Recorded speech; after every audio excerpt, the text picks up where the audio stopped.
Back with you here on Ruscin and Zach this 98th day of March or whatever it is now. Good to have you with us. Let's go to the Williams Tractor Hotline right now. Danyelle Musselman is there. Danyelle, how are you? Hi. You know, I'm just like how you guys are. I don't know what day it is. I don't know what time it is. I don't know where I am. We have our intern actually every day. It's her job to tell us what day it is.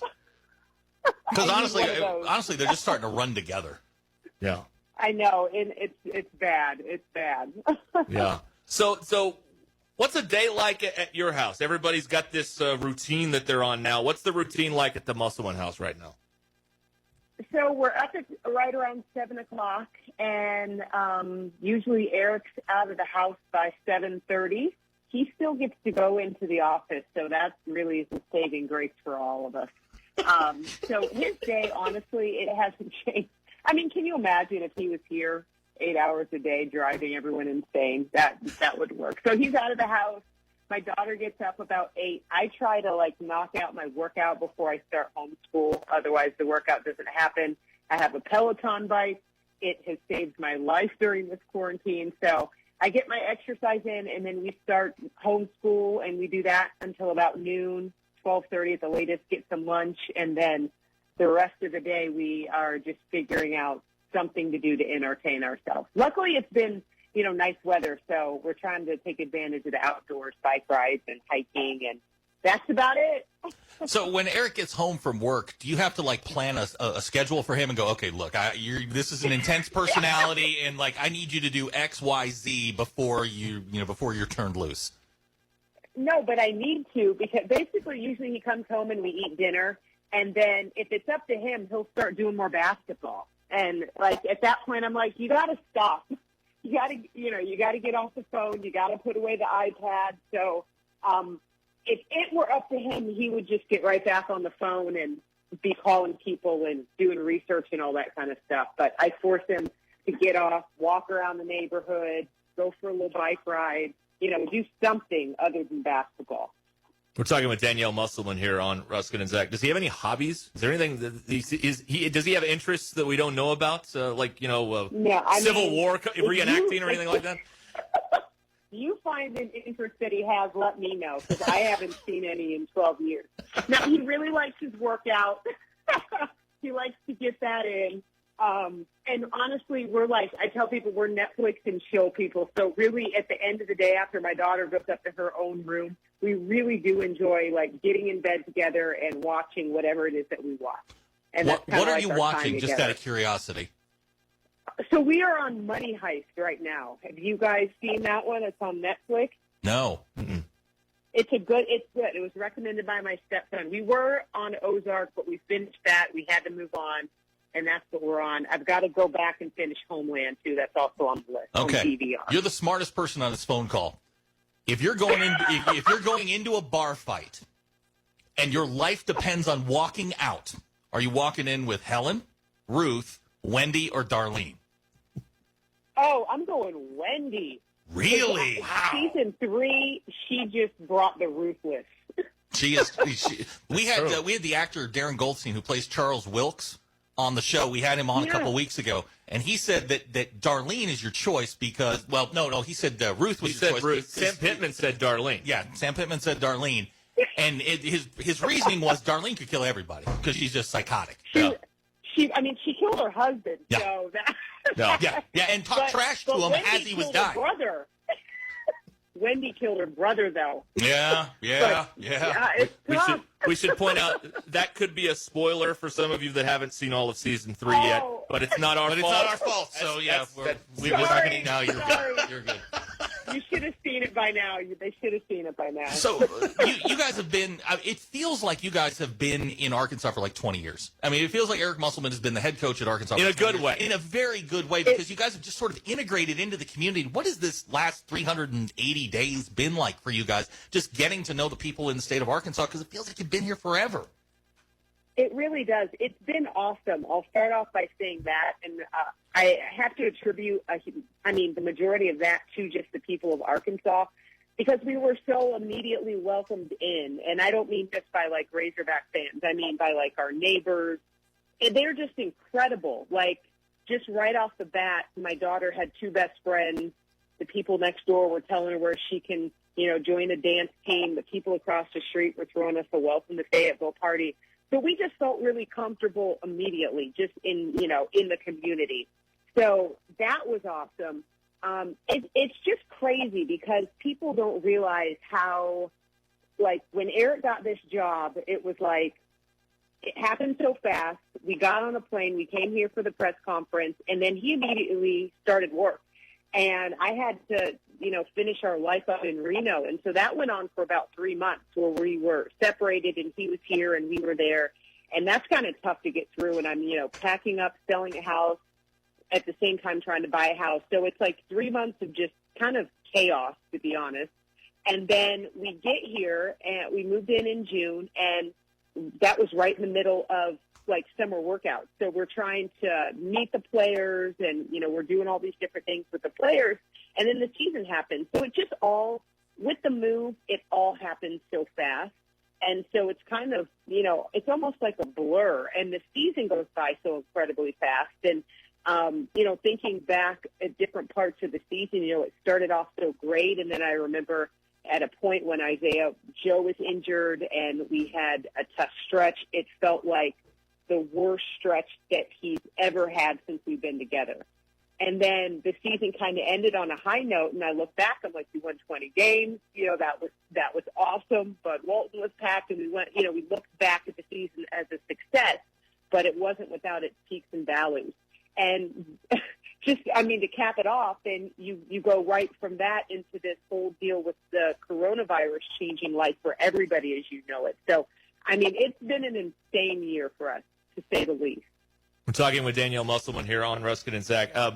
I've been going to games in that building since 1993, Danyelle, and I got to tell you, when Calipari got tossed out of that Kentucky game, you can count on maybe one hand the amount of times in 20-some-odd years that building has been like that. What was that experience like for you? And didn't just throughout the season. You mentioned the building being packed and alive almost night in and night out. Okay, well, I have to be completely honest. You guys aren't even going to believe this. I was not at the Kentucky game. Oh. Right? My cousin, it's like my best cousin who's been my closest, he got married in Mexico. And when the schedule came out, I'm like, what do I do, Eric? I can't even believe this.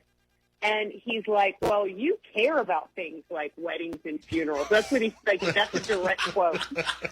He's like, you care about that. Like, so I'm the wrong person to ask. And so honestly, that comment, I knew that I needed to go to the wedding. I'm like, there's going to be another Kentucky game, So I made the decision. I bought the tickets, and me and my daughter went. And then I was like, the week when we were about to leave, they were playing so well, and then it looked like, we might have a chance to actually beat Kentucky.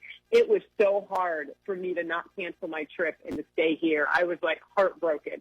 So I missed that game, but I did watch it from Mexico, so that was good. But no, looking at just some of the other games were just as exciting, and, we have never called an arena as large as Bud Walton, our home arena. So just being part of that on a day-in, day-out basis was unbelievable. And it got so loud. It's so big. There's so many people in there, and they are just hype. That's the best way I can describe them. You guys are putting out these social media videos, which are they're absolutely hysterical. The one where he's in the Bud Walton Arena and he's just things that were said on the internet and all. It's just hysterical. But I got to know, what are those staff meetings like? Because I assume that you and Mariah run these. And you're like, look, you're doing this, you're doing this, and you're doing this, and that's it. But who's coming up with these ideas? Because they are hysterical. I'm not kidding you. He comes up with, I'm going to give him credit for 75% of those. Honestly, on the other hand, I'm the one who I'm like, yeah, you might not want to do that. I'm like, I'm the one that's, I'm reeling him in because he's like a great basketball coach, and his dad was a legendary basketball coach. And he is so funny and he's so engaging, but I keep saying, I don't want people to forget that you're a basketball coach. Like, clearly, you're great with this social media stuff and you're really good and entertaining and everything. But I'm like, I don't want people to forget that you're a real basketball coach too. And so he'll be like, okay, maybe we won't put that one out. I have an idea. since it was so loud in Bud Walton when Calipari got tossed, could we get a reenactment and maybe get him to fill in the blanks as to what Calipari was saying? It would not be safe. You can't. Oh, it would sound like Morse code. It would just be beep, beep, beep, beep, beep, beep. Get out. It's just an idea. Yeah. I like it.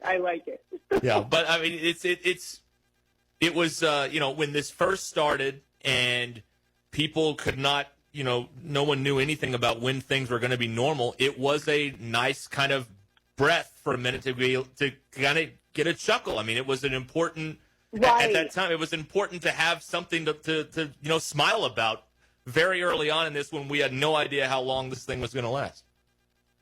Totally. Well, and people don't realize how, sports clearly are our life just because of what Eric does, but people don't realize just they're a huge part of your guys' life because of what you do, but your average person, I think, doesn't realize how much sports is such a huge part of their life. And we were like within 2 weeks, once there was no sports and we can't watch ESPN anymore because there's a replay of some game I don't really want to see from 8 years ago. It's just like, okay, we literally were like, what do we do now?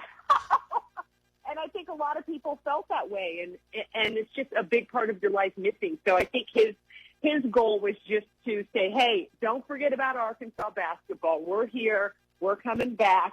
Just hold on a little bit longer.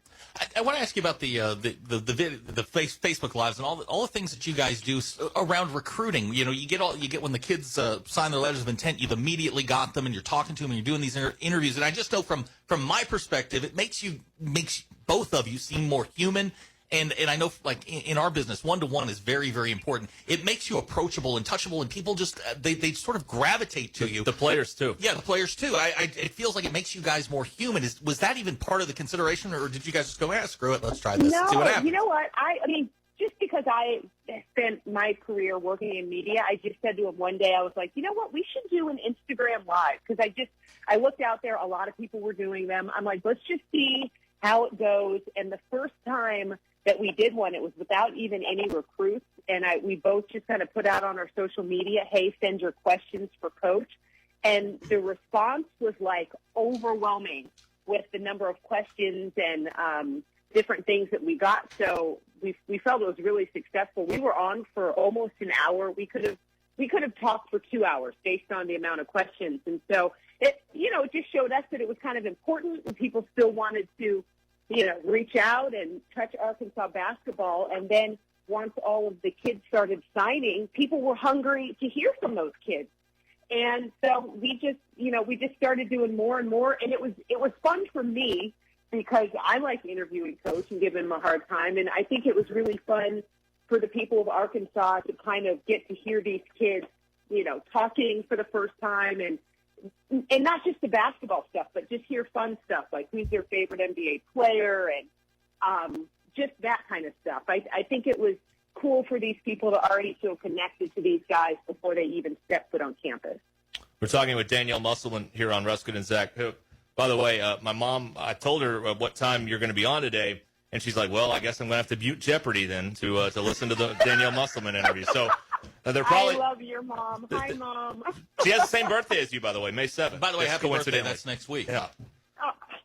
You know what? I decided that quarantine birthdays only count if you would like for them to count, and I'm not going to count mine. I'm going to be 42 for another year. Okay. Mike Neighbors is on the exact same plan. He didn't get to have his birthday party, so he's redoing his 50th year.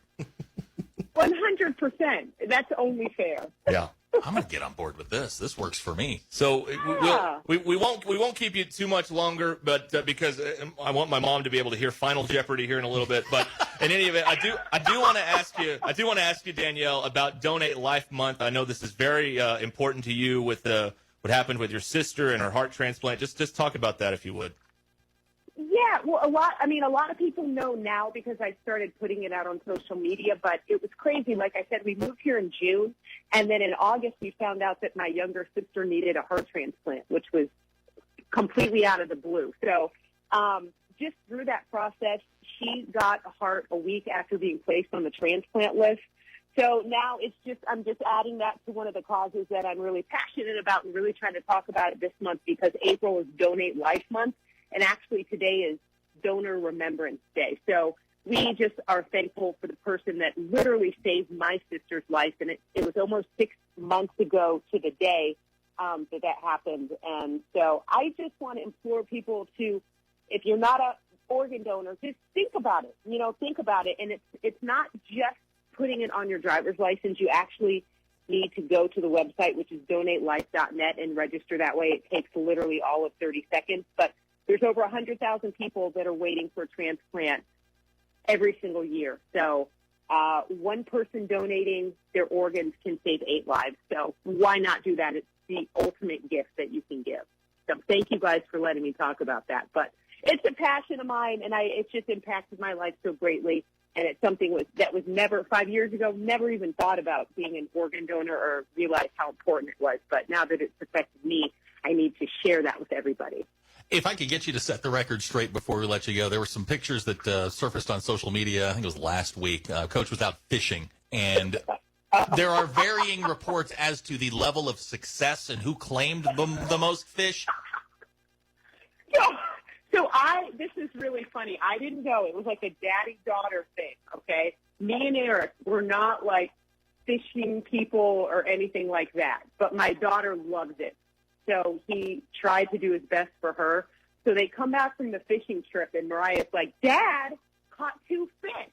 And I'm like, really, Mariah? That's awesome. And he says, he goes, I didn't actually catch 2 fish. I had 2 bites. I didn't reel them in. So Eric caught nothing, and Mariah caught 2. But she was so cute, though, because she really thought that her dad did awesome. It's awesome. That's great. Danyelle Musselman, our guest here on Ruscin Zach on the Williams Tractor Outline. Well, we hope everybody is healthy and happy and doing the best they can with quarantine, and we'll talk again down the road. Thank you so much for the time today. Absolutely. Thank you, guys. I appreciate the time. All right. Danyelle Musselman with us here on Ruscin Zach. Right, so he's not perfect. He's not a great fisherman. That sounds like a Ruscin story. I caught 2 fish. No, you didn't reel them in. You didn't save the kid. Yeah. It's an assist. Yeah, it's not. You got a hold. That's right. I got a hold. You were holding a beer. Didn't get a save. You were holding a beer. Not Trevor Hoffman. So.